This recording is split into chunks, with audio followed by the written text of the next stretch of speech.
अस्सलाम वालेकुम, मैं हूं अलीना शिगरी। ईरान और अमेरिका के दरमियान इस्लामाबाद अकॉर्ड के फ्रेमवर्क के तहत होने वाले मुज़ाकरात का पहला दौर मुकम्मल हुआ। तहम इस तारीखी मौके पर अमरीकी सदर डोनाल्ड ट्रंप के तुंदो तेज बयानात ने जमी जमाई बसात को हिला कर रख दिया था। सदर ट्रंप ने ईरान पर हमला करके एक मरतबा फिर उसको सफ़ाए हस्ती से मिटाने जैसी धमकियां दी, जिससे मुज़ाकरात के डीरेल होने का खदशा पैदा हो गया था। इस नाजुक माहौल में पाकिस्तान और कतर ने सुनहरा किरदार अदा किया और यही किरदार अदा करते हुए फरीकैन के दरमियान एतमाद बहाल करने, 60 दिनों का ऐप तैयार करने और लेबनान में डी कॉन्फ्लिक्शन सेल बनाने की राह हमवार की। पाकिस्तान और कतर के मुश्तरका एलामिया के मुताबिक सियासी निगरानी के लिए एक आला सतह कमेटी, जौहरी प्रोग्राम और पाबंदियों से मुतालिक उमूर पर तकनीकी वर्किंग ग्रुप्स, जबकि इख्तलाफात के हल के लिए एक खुसूसी मैकेनिज्म कायम किया जाएगा। आबनाए हुर्मुज़ से तजारती जहाज़ों की महफूज आमदोरफ्त यकीनी बनाने के लिए फरीकैन के दरमियान बराह रास्त राब्ते का निज़ाम भी कायम कर दिया गया, जो मफाहमती याददाश्त का एक अहम जुज़ है। ईरानी वज़ीर ख़ारजा अब्बास अराग़ची साहब का पाकिस्तान और कतर के मुस्बत किरदार पर कहना था, अंतक सिफारती कोशिशों के नतीजे में लेबनान जंग के खात्मे की जानिब एक बड़ी पेशरफ्त हासिल हुई। ईरान की तेल और पेट्रोकेमिकल बरामदात को पाबंदियों से इस्तिस्ना दिया गया। ईरान का मुहासरा ख़त्म, मुंजमद असासों का एक हिस्सा बहाल, जबकि ईरान की तामीर नौ और माशी तरक्की के लिए एक बड़ा मनसूबा भी शुरू कर दिया गया है। अमरीकी नायब सदर जेडी वैंस ने मुज़ाकरात के मुमकिन होने की वजह पाकिस्तान की कोशिशों को करार दिया। जेडी वैंस ने वी लव पाकिस्तान कहते हुए chief of defence forces field marshal Asim Munir साहब की तारीफ की। उनका कहना था कि फील्ड मार्शल फौजी सरबराह के साथ बेहतरीन सिफारतकार भी हैं। गुज़िश्ता 3 माह में फील्ड मार्शल से ज्यादा किसी और से बात नहीं की। मेरे लिए भारत और पाकिस्तान में 2 अहम शख्सियात हैं, एक मेरी एहलिया और दूसरे field marshal Asim Munir. Marshal की मुदब्बराना क़यादत ना होती तो आज हम भी यहाँ ना होते। ईरान के साथ कामयाब हतमी मुआहदे के लिए अच्छी बुनियाद रखी गई है।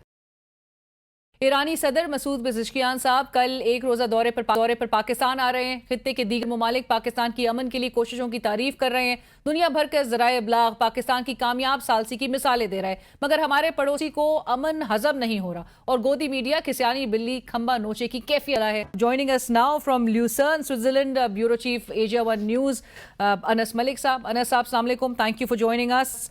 अनस, सबसे पहले तो हम जानना चाहेंगे कि मूड कैसा था जो डेलीगेशंस थी, are they leaving Switzerland on an optimistic note? बहुत बहुत शुक्रिया, वालेकुम अस्सलाम Alina for having me on the show. देखें, मैं इस वक्त लूसर्न में मौजूद हूँ और यहीं से तकरीबन 18 किलोमीटर की ड्राइव पर बर्लिस्टॉक है, जहाँ पर नेगोशिएशंस चल रहे हैं। टेक्निकल राउंड्स का जो है वो फॉर्मल कॉम्पेंसेशन हो जाएगी और ये सिर्फ इस हफ्ते नहीं चलेंगे बल्कि 10 से 12 रोज तक ये टेक्निकल टॉक्स जो हैं वो इम्कान जाहिर किया जा रहा है कि ये टेक्निकल टॉक्स चलेंगी। आप जो बात आपका जो सवाल था कि मूड कैसा था और have the delegations left on a positive note, मेरे ख्याल से एक जॉइंट स्टेटमेंट का आना इस बात का जरूर इंडिकेटर है कि मामला एक अच्छे नोट के ऊपर खत्म हुए हैं और तमाम तर जो पार्टीज इन्वॉल्व हैं वो इसका एक नेगोशिएटेड सोल्यूशन चाहती हैं, नेगोशिएटेड वे आउट चाहती हैं और उसी के तनाजुर के अंदर अब चीजें हमें आगे बढ़ती हुई नजर आती हैं। फॉर इंस्टेंस, जैसे कि हमने देखा कि कल बातचीत जो हुई और आज सुबह जो ईरानी वफ्द निकला, उसके बाद पाकिस्तान का वफ्द निकला और उसके बाद जो अमेरिकी वफ्द था वो भी वापस रवाना हो चुका है। ये वफूद जो है ये आला सतही वफ्द है जो रवाना हुए हैं। उसके अलावा जो बकिया लोग हैं वो यहाँ पर मौजूद हैं और वो तकनीकी मुज़ाकरात के का हिस्सा होंगे और मेरे एक्सपेक्टिंग कि अगले 10 से 12 रोज के अंदर जो बड़े मसाइल हैं उनके ऊपर जरूर पेशरफ्त हो सकेगी। सो अनस, ये भी बताइएगा कि वहां पर जो जाहिर है डिप्लोमेट्स मौजूद भी हैं, वो अगले क्योंकि 60 रोज पे तमाम नजरें जो है वो मरकूज रहेंगी कि किस तरह से ये टेक्निकल टीम्स जो हैं वो आगे फर्दर नेगोशिएशंस को लेके चलती हैं और उसके लिए बाकायदा एक आपने भी मेंशन किया कि प्रॉपर मैकेनिज्म जो है वो तश्कील दिया गया है। कितनी सिग्निफिकेंट है ये development as per the diplomats that are present there? और ये भी बताइएगा कि क्या वहां पर ऐसे कोई मोमेंट्स आपने ऑब्जर्व किए कि जिससे ऐसा महसूस हो कि टॉक्स जो हैं कहीं ना कहीं, क्योंकि जो फुटेजेस आ रही थी उस पर भी मैं आपसे जरूर सवाल करूंगी, जो फुटेजेस आ रही थी उससे कई ऐसे तासुरात भी उभर के आए कि शायद तो एक ब्रेकिंग डाउन मोमेंट जो है वो भी शायद इन मुज़ाकरात में या कोई चीज़ जो है वो हैम्पर कर देगी। अमरीकी सदर के बयानात भी मुसलसल आ रहे थे। सो ऐसे मोमेंट्स आपने ऑब्जर्व किए वहां पर कि जिससे ऐसा लगे कि वो इन्फ्लुएंस या असरअंदाज करने के करीब पहुंच चुके थे इन मुज़ाकरात के अमल को? देखिए, मेरे पहला मौका नहीं है कि मैं नेगोशिएशंस कवर कर रहा हूं और पाकिस्तान के मैं इस्लामाबाद वाली टॉक्स भी कवर की। उसके अलावा मैंने जो अफगानिस्तान और तालिबान और अमेरिका के दरमियान होने वाले जो मुज़ाकरात थे दोहा में, वो मैंने कवर की है, उसके अलावा यूक्रेन और रशिया की। तो ये नेगोशिएशंस का हिस्सा होता है कि एक मैक्सिमलिस्ट पोजीशन ली जाती है, कुछ लोग रूठ जाते हैं, कुछ कहते हैं बस मैं जा रहा हूँ, मैं दरवाजा खोल के खड़ा हुआ हूँ, बस मैं जाने लगा हूँ, मेरा जहाज लगा हुआ है। ये नेगोशिएशंस का हिस्सा होता है ताकि आप अपने अपनी बात मनवा सके। जी बिल्कुल, अपनी बात मनवा सकते हैं, अपनी अपनी बात में वेटेज रख सकते हैं ताकि अपनी जो ऑब्जेक्टिव है आप अचीव भी कर सकें। और यही हमने देखा भी। मुज़ाकरात जब शुरू हुए, 4 फरीकी मुज़ाकरात जो शुरू हुए तकरीबन 2:30 बजे के करीब लोकल टाइम के मुताबिक, वो मुज़ाकरात जो हैं, उस मुज़ाकरात में तल्खी उस वक्त आई कि जब एक ईरान के एक नेगोशिएटर ने अपना फोन निकाल के फॉक्स न्यूज का जो इंटरव्यू प्रेसिडेंट ट्रंप की जानिब से दिया गया, जिसमें बाकायदा तज़हीक आमेज़ अल्फाज इस्तेमाल किए गए, उस वक्त ईरानी साइड ने यह कहा कि इनसिंसियरिटी शो करता है। और उसके बाद भी मुज़ाकरात का सिलसिला जो है वो जारी व सारी रहा। 100 मिनट तक ये मुज़ाकरात हुए। 100 मिनट के मुज़ाकरात के बाद ईरानी साइड जो है, क्योंकि उन्होंने अपना प्रोटेस्ट लॉन्च कर दिया था, तो ईरानी साइड, अब मैं आपको सिर्फ एक लेआउट बताता हूँ, ये बर्जिनस्टॉक रिजॉर्ट जो है, उसके बाद उसी के अंदर 4 डिफरेंट ब्लॉक्स बने हुए हैं। तो गोया एक जो मेन बिल्डिंग थी जहां पे मुज़ाकरात हो रहे थे, उसके आगे पीछे गोया 100 मीटर के अंदर या 50 मीटर के अंदर या 20 मीटर के अंदर 4 डिफरेंट ब्लॉक्स हैं और 4 मुख्तलिफ ममालिक ने वो एक एक ब्लॉक उनको एलोकेट हुआ था। तो ईरानी साइड अपने उस मेन बिल्डिंग से जहां पे नेगोशिएशन हो रही थी, उससे निकल के रिजॉर्ट के अंदर ही अपने होटल में चली गई। अच्छा। और खबर ये आई कि ईरानी साइड नाराज होकर चली गई है और कोलैप्स कर गए हैं। ऐसा नहीं हुआ था। ईरान की जो टेक्निकल कमेटी के जो नेगोशिएटर्स थे, यहाँ तक कि सैयद अब्बास अराक्ची जो उनके वजीर खारजा हैं, वो भी उस वक्त उसी होटल में जहाँ पे नेगोशिएशन चल रहे थे वहां मौजूद थे। बाकर खलीफा जरूर अपने होटल चले गए थे, लेकिन मेन नेगोशिएशन वेन्यू के ऊपर ईरानी नेगोशिएटर्स मौजूद थे, बातचीत का सिलसिला चल रहा था। तो उस तनाजुर के अंदर हमें थोड़ी सी टेंशन नजर आई, लेकिन बातचीत ओवरऑल एक बड़े कंस्ट्रक्टिव, एक बड़े पॉजिटिव, एक बड़े वार्म, बड़े लाइटर एनवायरनमेंट में हुई। ये मुझे दोनों साइड्स के डिप्लोमेट ने, अमेरिकी डिप्लोमेट्स ने भी ये बात कंफर्म की और ईरानी डिप्लोमेट्स ने भी ये बात कंफर्म की। और पाकिस्तान के जो मीडिएटर्स वहां पर मौजूद हैं, कतर के जो मीडिएटर्स वहां पर मौजूद हैं, मैं उस रोल के भी हवाले से उससे पूछने से पहले, जब आप जिक्र कर रहे हैं वो जो मेन हॉल था, इस पे भी बड़े तबसरे सोशल मीडिया पे स्पेशली होते रहे कि अमेरिकी नायब सदर चूंकि उस हॉल में पहले दाखिल हो गए, तो लिहाजा अमेरिका को जो एक अपर हैंड या एक एज हासिल होना था इन नेगोशिएशंस में, वो शायद लूज कर दिया। और जो बाद में ईरानी वजीर खारजा उसके बाद एंटर हुए और उसके बाद फुटेजेस में देखा जा सकता है कि वो वजीर आजम शहबाज शरीफ साहब से उन्होंने गुफ्तगू की और उसके बाद वो वापस जो है वो पीछे मेन डोर की तरफ जो है वो शायद रवाना हुए। उसके बाद एक बड़े वो जो एक्सप्रेशंस थे वजीर आजम शहबाज शरीफ साहब और जेडी वैंस का उनसे मुकालमा होना, फील्ड मार्शल साहब का वहां पर मौजूद होना, उस पर भी बड़े तबसरे हो रहे थे। तो मैं चाहूंगी कि उस पर भी आप जरूर रोशनी डालें और साथ साथ ये भी जरूर बताएं कि पाकिस्तान और कतरी जो मीडिएटर्स हैं, उनका इन्फ्लुएंस जो है वो बिहाइंड क्लोज डोर्स किस हद तक चलता हुआ दिखाई दिया है, क्योंकि दुनिया इसकी तारीफ कर रही है, दुनिया इसकी मोतरफ है।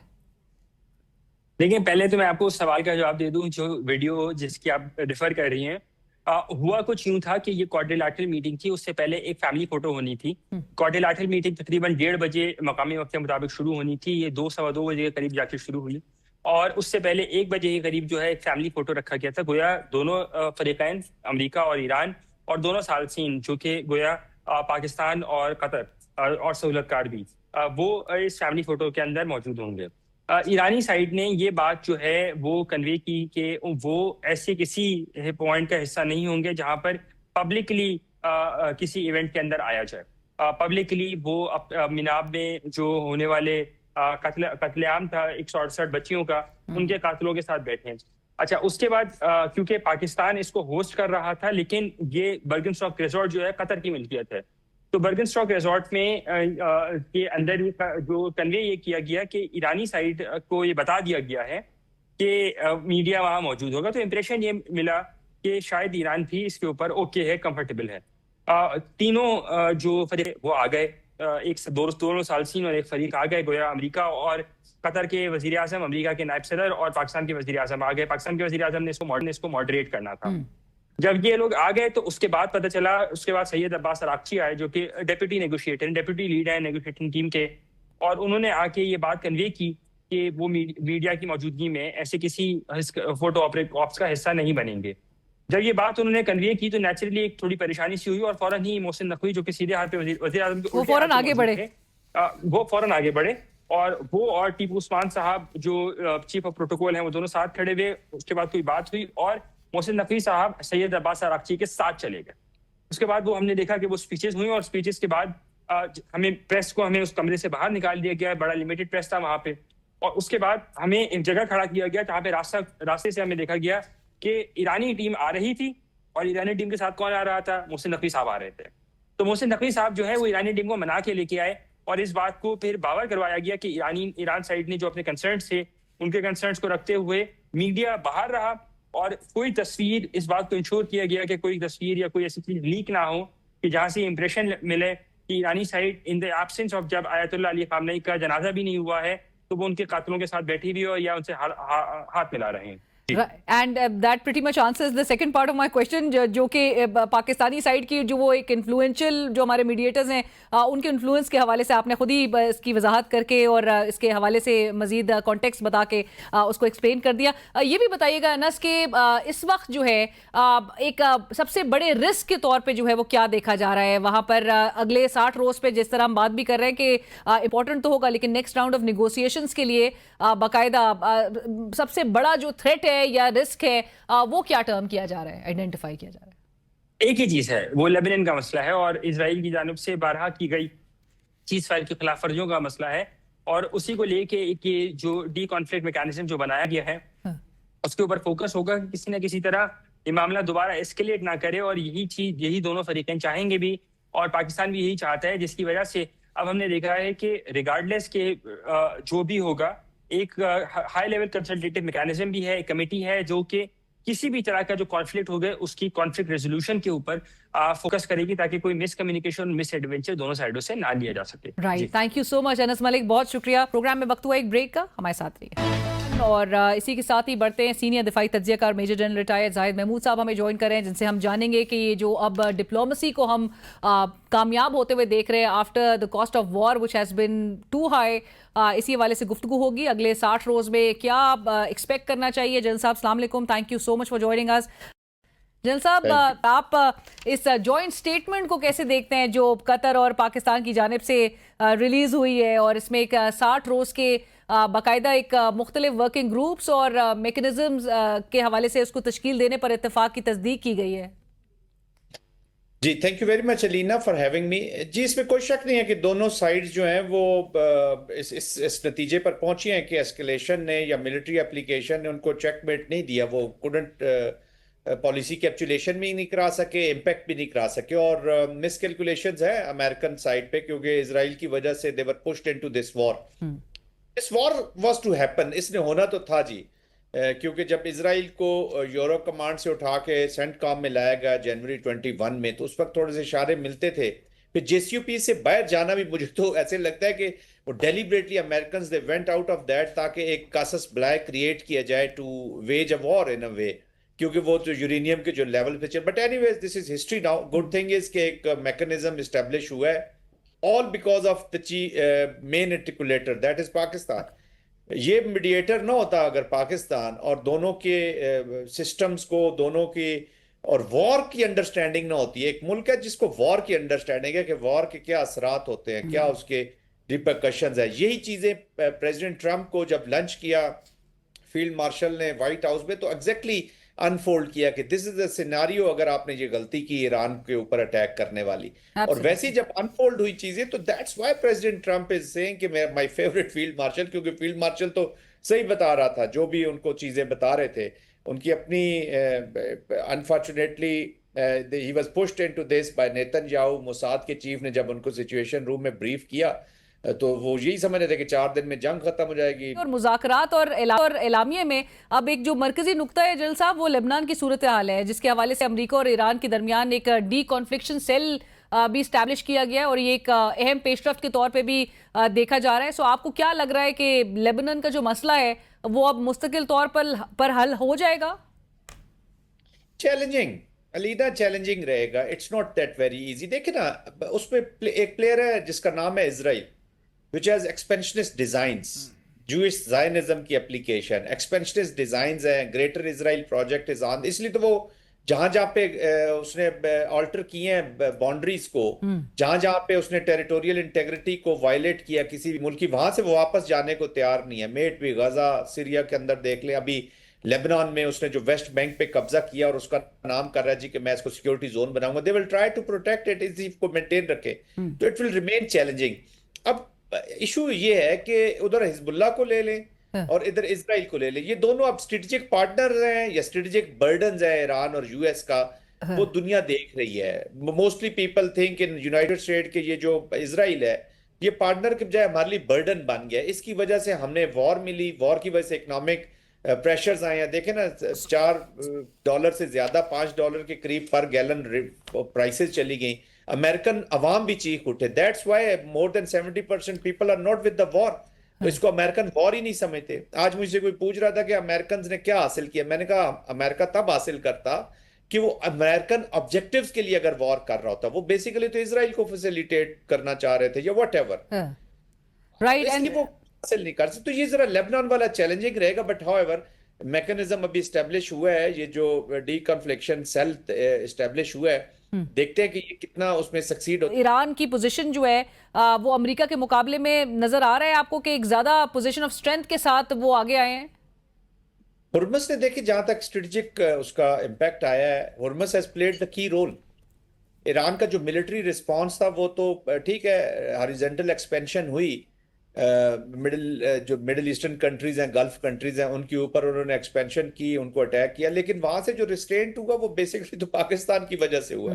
दैट्स व्हाई कतर भी आज being a victim of the war आज मेडिएटर के तौर पे एक रोल अदा कर रहा है कि उसने रिस्ट्रेंट का, स्ट्रेटेजिक मैच्योरिटी और रिस्ट्रेंट का मुजाहरा किया, all because of Pakistan. Saudi Arabia Pakistan, Kuwait Pakistan, even Oman and वो देख ले बहरीन वगैरह को भी, यूएई को भी पाकिस्तान ने रिस्ट्रेंट का ही मशवरा दिया। अमेरिकन ट्रेजरी ने देख लिया आज आपने कि उन्होंने 60 डेज के लिए ऑयल एक्सपोर्ट का उनको परमिशन प्रोबेबली मिल गई है, जी बिल्कुल, लाइसेंस उनको मिल गया है। तो I think this they can move forward. Iran को भी अब इंटरनेशनल गवर्नेंस सिस्टम में आने की जरूरत है। वो कहते हैं ना, आप बहुत ज्यादा अरसा आइसोलेशन में रहे हैं, तो जब सिस्टम के अंदर आएंगे स्टेक्स क्रिएट होंगी और एक नया जो चेस बोर्ड लगेगा रीजन के अंदर, इंपॉर्टेंट प्लेयर के तौर पे वो उस पर मौजूद होगा। राइट। जनरल साहब, अभी आप अमेरिका ने जिस तरह से it was trapped into this war, और आज न्यूयॉर्क टाइम्स की भी जो ताज़ा तरीन रिपोर्ट है इसमें दावा किया गया कि ईरान के साथ तकरीबन 4 माह तक जो ये तनाज़ा जारी रहा, उसमें ट्रंप कुछ ज़्यादा तब्दीली तो नहीं ला सके, बल्कि उल्टा अमेरिका को सुबकी उठाना पड़ी है। And like you were also mentioning, how costly will this be for Donald Trump in the midterm elections? Political cost तो बहुत हैवी है, is at the lowest ratings ही इस वक्त। देखिए JCPA से एक तो प्रेसिडेंट ओबामा की वजह से उन्होंने किया कि जैसी ओबामा की जो डील थी वो अमेरिका के अंदर एक थॉट है कई लोगों की, वो उनको बर्दाश्त नहीं हो रही थी। And number 2, Israel was not happy. The only unhappy party as a whole देखा जाए तो वो इजराइल था जी, क्योंकि उसको रीजन फॉर वॉर नहीं मिलता था। वहां JCPA खत्म हुआ, एनरिचमेंट शुरू हुई, एक सर्टन लेवल पे गई आई कि इंस्पेक्टर्स गए आए और उन्होंने एक रीजन क्रिएट की, जो पहला 12 डेज की वॉर हुई थी, जो अटैक हुआ ईरान की, एंड देयर वी गो।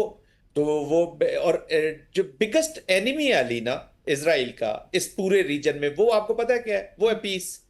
कि पीस हो जाता है तो इजराइल के जो एक्सपेंशनिस्ट डिजाइंस है, दे नीड फ्रिक्शन। जैसे अभी दुत्वा बेस्ड चाणक्य का ये जो एप्लीकेशन है अगेंस्ट पाकिस्तान, मोदी वगैरह ने तो पॉलिटिक्स ही anti Pakistan, hate based, blood based politics किया। उधर लिक्विड पार्टी है, फॉर राइट है, स्टॉमक वगैरह, ये सारे करते ही सियासत anti Iran and anti Islam, और इस्लाम खा जाएगा, न्यूक्लियर खा जाएगा, मार देंगे, ये कर देंगे, वो कर देंगे। उसी पे उनकी पॉलिटिक्स चलती है। अपने लोगों को डराते हैं, इंटिमिडेट करते हैं, क्वर्स करते हैं और कहते हैं जी हम आपको सिक्योरिटी प्रोवाइड करेंगे वरना आप मारे जाएंगे, खत्म हो जाएंगे। और वो फियर में उनको वोट करते हैं, पॉलिटिकली उनके साथ अटैच रहते हैं। तो it's become a fashion. And Gill sahab, my last question, Irani president will be visiting Pakistan tomorrow, इंशाल्लाह he will be arriving here. ये कितना सिग्निफिकेंट और अहम जो है वो दौरा कंसिडर किया जाएगा इस पूरे हालिया तनाजुर में? I think a great gesture by the president. वो आएंगे तो ऑफ कोर्स एक नई राय मुतय्यन करेंगी। That's why I am saying कि जो नया चेस बोर्ड लग रहा है रीजन में, उसमें ईरान और Pakistan as very good friends, और पाकिस्तान फिर वो ब्रिज बनेगा जो ईरान और ऑलरेडी है, जो अब मैंने जिक्र भी किया है कि जो रिस्ट्रेंट शो हुआ है मिडिल ईस्टर्न कंट्री से, that is because of this bridge जो पाकिस्तान है। गुड थिंग वाज कि ईरान भी और अरब कंट्रीज भी mostly they walked on that bridge, वो बड़ा जरूरी है। और ये फासले कम करेगा and for the larger peace, ये किसी के खिलाफ नहीं होगा बट अपनी स्टेबिलिटी एंड रीजनल प्रोग्रेस के लिए होगा। Pakistan is a huge regional player now. Right, thank you so much Jain साहब, बहुत शुक्रिया। प्रोग्राम में वक्त हुआ एक ब्रेक का, हमारे साथ रहिए। Welcome back. गिलगित बल्तिस्तान में हुकूमत साजी का अमल मुकम्मल हुआ। पीपल्स पार्टी के एडवोकेट अमजद हुसैन साहब बिला मुकाबला वजीर आला, इमरान नदीम बिला मुकाबला स्पीकर और नून लीग के किफ़ायतुर रहमान बिला मुकाबला डिप्टी स्पीकर मुंतखब हुए। नौमुंतखब स्पीकर इमरान नदीम साहब ने ऑपोजिशन लीडर के लिए वाहिद उम्मीदवार नून लीग के हाफिज हफीजुर रहमान साहब को डिक्लेयर किया। नौमुद्दाला अमजद हुसैन साहब का सियासी सफर पार्टी तंजीम से शुरू होकर ऑपोजिशन की क़यादत और फिर वजारत आला तक पहुंचा। नौमुंतखब वज़ीर आला ने अपने सियासी सफर का आगाज 2009 में पीपल्स पार्टी गिलगित बल्तिस्तान की तंजीमी सियासत से किया और 2015 में पार्टी के सूबाई सदर मुंतखब हुए।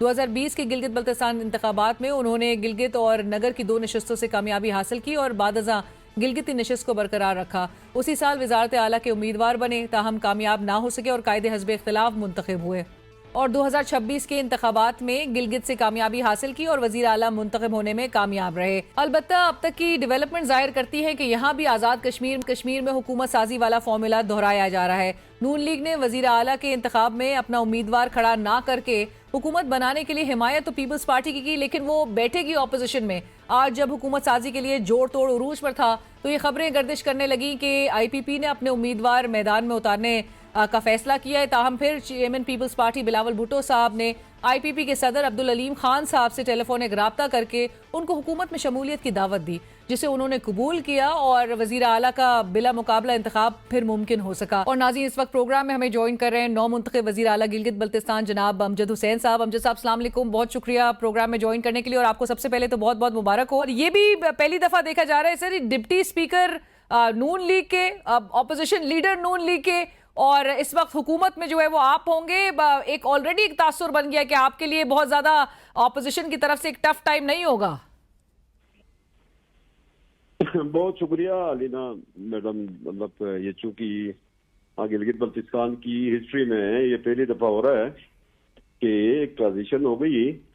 वो ट्रांजिशन में फ्रेम भी ऐसा बनाया गया कि गिलगित बल्तिस्तान के अंदर चूंकि मतलब मल्टी पार्टीज का मैंडेट है, मुस्लिम लीग नून का भी मैंडेट है, पीपल्स पार्टी का भी है, दीगर जमातें भी हैं, तो ये चूंकि गिलगित बल्तिस्तान की डेमोक्रेटिक हिस्ट्री बहुत कम है, छोटी है, इसको बड़े मेच्योर तरीके से आगे ले जाने के लिए किया गया कि डिप्टी स्पीकर का ओहदा मुस्लिम लीग नून के पास इसलिए रखा गया कि चूंकि असेंबली की एंटिटी जो है वो इंडिपेंडेंट होती है, उसके अंदर हो सकता है कि अपोजिशन के लोग भी ट्रेजरी में से भी जा सकते हैं, अपोजिशन से भी जा सकते हैं। तो असेंबली को हेड करने के लिए अपोजिशन से भी कोई प्रिजाइडिंग ऑफिसर आ सकता है, तो ये कोई इस तरह की कदगन नहीं है लीगली। तो ये एक फ्रेम बनाया गया है पीपल्स पार्टी की लीडरशिप और नून की लीडरशिप के दरमियान। इसको हमने गिलगित बल्तिस्तान में इसकी इम्प्लीमेंटेशन करनी है। तो बहरहाल ये गिलगित बल्तिस्तान की तारीख में पहली दफा हुआ है कि यूनानिमसली अनअपोज्ड सिचुएशन आ गई। तो इसका फायदा ये होता है कि पॉलिटिकल पार्टीज एक दूसरे के साथ हॉस्टाइल नहीं होते हैं, मेच्योर पॉलिटिक्स की बुनियाद पड़ती है, सियासत मेच्योर होती है। तो तमाम जमातों को हमने दावत की, तमाम जमातों ने इसमें हिस्सा लिया और यूनानिमसली हो गया। तो इसका फायदा ये होता है कि तमाम जमातों का स्टेक रहता है। क्योंकि हमारे सामने गिलगित बल्तिस्तान की इशूज की प्रायोरिटी है, मतलब मसाइल बहुत ज्यादा हैं गिलगित बल्तिस्तान के। तो हम ये समझते हैं कि तमाम जमातें मिलकर गिलगित बल्तिस्तान के मसाइल को हल करें, यहाँ के लोगों के इशूज को हल करें, यहाँ के मतलब जो तरीना लीगल कॉम्प्लिकेटेड किस्म के इशूज हैं उनको हल करें, रिफॉर्म्स करें और गिलगित बल्तिस्तान के लोगों को सहूलियात मुयसर हों और गिलगित बल्तिस्तान के लोगों की जिंदगी में आसानियाँ पैदा हों। अमजद साहब, इसी हवाले से चेयरमैन पीपल्स पार्टी बिलावल भुट्टो साहब की आपको क्या हिदायत हैं? एक प्रायोरिटीज को जहां पर आप अपनी तरजीहात मेंशन जरूर कर रहे हैं, लेकिन एक दरीना मुतालबा जो कॉन्स्टिट्यूशनल स्टेटस के हवाले से रहा है, उसके ऊपर अमल दरामद के लिए आप किस हद तक मुतहरिक नजर आएंगे? नहीं, आप देखें कि मतलब अमूमन तो मतलब लीडर सिलेक्शन से पहले दावे करते हैं, नारे लगाते हैं, बाद में भूल जाते हैं। लेकिन बिलावल भुट्टो जरदारी साहब ने इलेक्शन के बाद कौमी असेंबली के अंदर तकरीर की है और जो इलेक्शन के बाद की जो तकरीर की है उसने पूरा खाका बयान किया कि गिलगित बल्तिस्तान के लोगों की क्या गलती है कि वो पिछले 70 साल से इस बात का इंतजार करें कि पाकिस्तान की पार्लियामेंट में उनकी नुमाइंदगी हो और स्टेटस को के ऊपर क्यों रखा गया। तो ये तो मतलब गिलगित बल्तिस्तान के अंदर से इंटीग्रेशन की एक मूवमेंट है तो ये तो यूनिक मूवमेंट है। तो उसी को बिलावल भुट्टो जरदारी साहब ने इलेक्शन के बाद कौमी असेंबली में बजट स्पीच के ऊपर एक एक चीज को हाईलाइट किया। हाँ, तो इसका मतलब ये है कि गिलगित बल्तिस्तान के मुकदमे को रिकग्निशन मिली है in the parliament of Pakistan. तो हम ये समझते हैं कि गिलगित बल्तिस्तान के को पाकिस्तान के कॉन्स्टिट्यूशनल इंकेडरमेंट का टाइम आ गया है और गिलगित ठीक। बल्तिस्तान के लोगों का जो हक है पाकिस्तान के पार्लियामेंट में नुमाइंदगी का, हाँ, तो वो स्ट्रगल करें। ये कोई नई जद्दोजहद नहीं है अलीना। जुल्फ़िकार अली भुट्टो से ये शुरू हुई। भुट्टो साहब ने अपने दौर में शुरू किया, बीबी साहिबा आई, उसने उसको प्रोग्रेस किया। फिर जाके जरदारी साहब प्रेसिडेंट बने, उसने इंतजामी सूबा दिए। हाँ, उसके बाद बिलावल भुट्टो जरदारी साहब ने जब इसको हेड किया तो हमने गिलगित बल्तिस्तान में हक मलकियत दे दी है, हमने लैंड रिफॉर्म की है, इसकी क़यादत में किया है। हमने 5 सीटों से गिलगित बल्तिस्तान में लैंड रिफॉर्म किए है। हमने हक मलकियत का एक पोर्शन हमने इम्प्लीमेंट किए। हाँ, अब हक हाकिमियत का जो एजेंडा है, जो रहता है, उसके लिए लामाला गिलगित बल्तिस्तान में पीपल्स पार्टी की हुकूमत है, मरकज में पीपल्स पार्टी इत्तेहाद में है। तो ये हमारी जिम्मेदारी है कि हम इस इशू को भी मरकज में टेक अप करें, पीपल्स पार्टी की लीडरशिप टेक अप करे और हक हाकिमियत का जो कजिया है इसका जल्दी से हल निकालें और गिलगित बल्तिस्तान की आवाम को खुशखबरी दें। राइट। अमजद साहब, मैं ये भी जरूर जानना चाहूंगी, आपकी काबीना में अब जो चेहरे नजर आएंगे उस हवाले से भी जरूर कुछ आवाम के साथ शेयर करिए। आईपीपी ने आज बहुत ज्यादा एक भरपूर किस्म का दबाव डाला आपकी जमात पर और बिलावल भुट्टो साहब को, फिर अलीम खान साहब को एक टेलीफोनिक राब्ता करके हुकूमत में शमूलियत की जो है वो बाकायदा दावत देनी पड़ी, वरना तो वो अपने उम्मीदवार लेकर आ रहे थे स्पीकर के लिए, डिप्टी स्पीकर के लिए, वजीर आला के लिए। सो आईपीपी की तरफ से अब भी जोर है कैबिनेट की फॉर्मेशन से मुतालिक, और कितनी मिनिस्ट्रीज के हवाले से अब आप सोच विचार कर रहे हो आईपीपी को देने के हवाले से?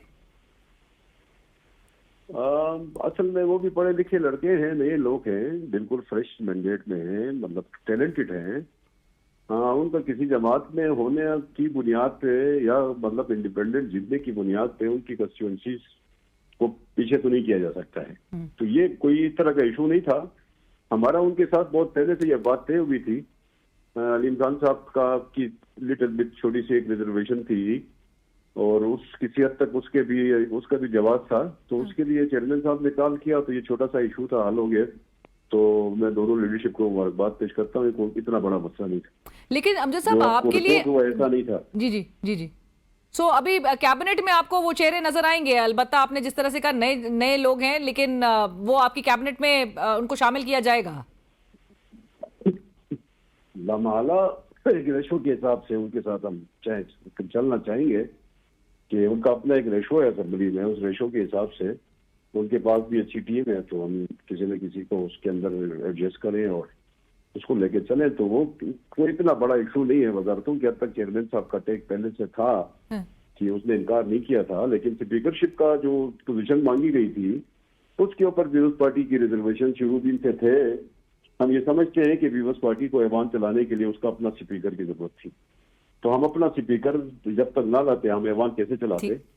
तो हमारे भाइयों की तरफ से जो डिमांड थी स्पीकरशिप के ओहदे की, उसकी हद तक हमने आपस में डिस्कस जरूर किया था।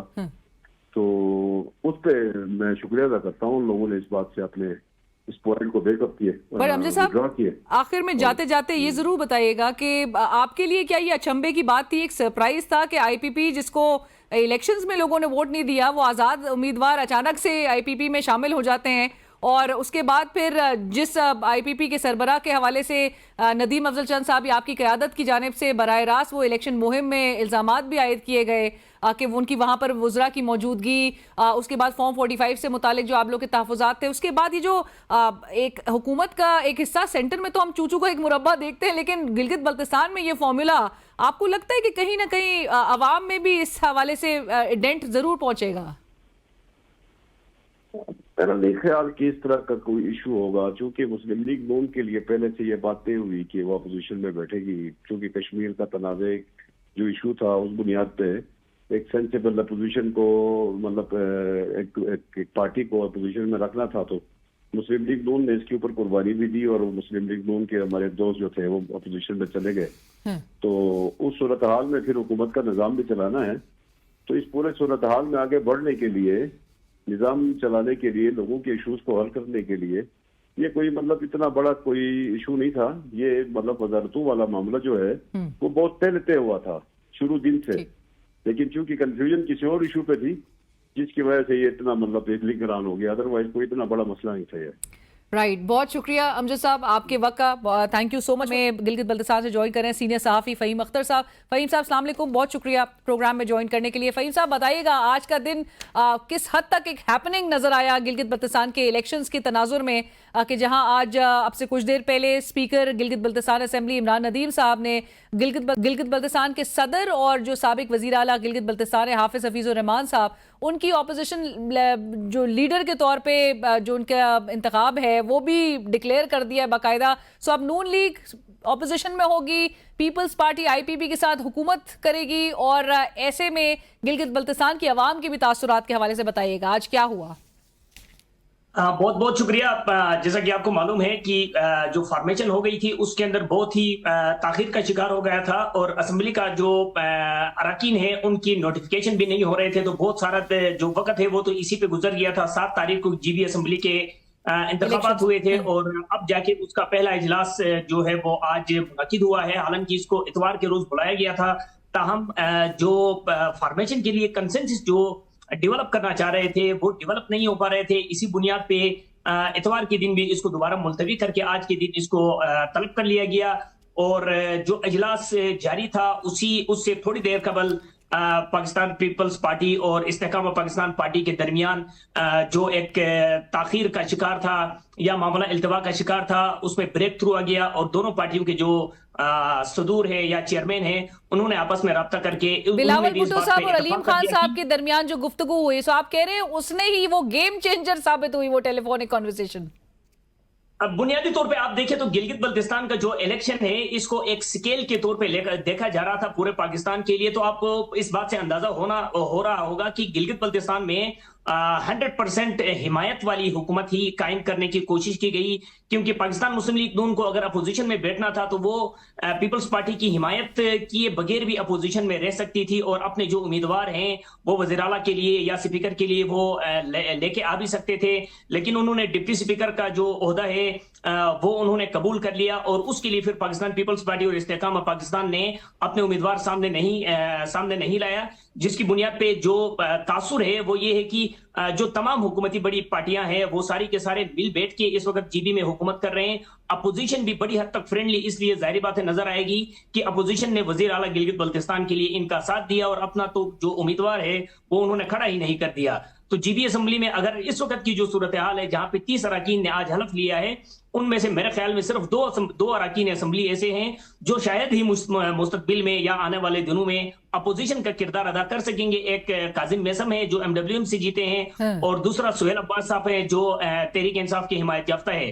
तो रिमेनिंग जो भी है वो सारे के सारे फ्रेंडली ऑपोजिशन करेंगे। स्पीकर के इंतखाब में सबके जो अहम ओहदे हैं उन सब के इंतखाब में उनका जो फैसला था वो मुश्तरिका और मुत्तफिका था। आपने कहा ऑपोजिशन जो है वो फ्रेंडली ऑपोजिशन का किरदार अदा करेगी, सो अवाम भी यही समझते हैं। देखिए आज की जो अपोजिशन है या हुकूमत है आमना सामना जिनको आप देखना चाह रही है या होना चाहिए उनको, वो आज से थोड़े सा जो टाइम कबल पीडीएम की शक्ल में ये दोनों एक बार फिर मुश्तरिका और मुत्तफिका एक प्लेटफॉर्म से सामने आ चुके थे। तो इनके लिए मेरे ख्याल से कोई नई बात नहीं है कि वो दोनों मिल के काम कर सके या मिल के आगे बढ़ा सके। लेकिन बुनियादी तौर पर गिलगित बल्तिस्तान का जो वोटर है वो हमेशा अपने वोट देने पे परेशानी का शिकार नहीं होता है। प्री पोल मैनेजमेंट और पोस्ट पोल मैनेजमेंट पे हमेशा इसी तरीके की मुश्किलात का सामना करना पड़ता है। इसी तरीके से फिर हुकूमत की जो फॉर्मेशन होती है आजाद उम्मीदवारों के साथ, पिछले मुसलसल तीसरी बार जो हुकूमत बन रही है इसमें आजाद उम्मीदवारों की बुनियाद पे या उनके सहारे पे ये हुकूमत कायम की गई है। तो अवाम की जो रोल बनता है वो वोट की हद तक बनता है, यहाँ से आगे शायद अवाम इतना ज्यादा इसके अंदर शामिल नहीं होंगे। राइट। और वहीं आखिरी में ब्रीफली ये बताइएगा इसकी सूरत हाल थी, क्योंकि चंद हल्के बड़ी शदीद कंट्रोवर्सी की जद में रहे, वो प्रोटेस्ट जो है अब वो थम गया है, रोड ब्लॉकेट जो थी वो बहाल हो गई है। इसमें सिर्फ और सिर्फ जो GBA 16 है जो चिलास का हल्का है वहां पे एहतिजाज चल रहा है, और मुकम्मल तौर पे एहतिजाज को खत्म भी नहीं किया है। मरहलावार वहां पे रोड भी ब्लॉक करने की सूरत हाल आती है, क्योंकि वहां पे बगैर पोस्टल बैलेट पेपर्स को हिसाब किए प्रोविजनल तौर पे फॉर्म 49 का इजरा किया गया, जिसकी बुनियाद पे जो मेंबर साहब है उन्होंने आज हलफ भी ले लिया और उनका फॉर्म 49 भी सामने नहीं आया है। Right. तो इस बुनियाद पे एक हल्के के अंदर इस वक्त भी एहतजाज और मुजाहरों की सूरत हाल जारी है। बाकी रिमेनिंग जो हल्के हैं वहां पे जो 3 हल्के रोके गए हैं उनमें से 2 इस वक्त अदालत का इंतजार कर रहे हैं कि वो 2 जुलाई को इस केस को सुनेंगे और उनका जो फैसला हतमी देंगे। जो नतीजा आता है वो सामने रखेंगे। Right, thank you so much, बहुत शुक्रिया फ़हीम अख्तर साहब। और इसी के साथ ही कल तक के लिए इजाजत दीजिए। अल्लाह हाफ़िज़।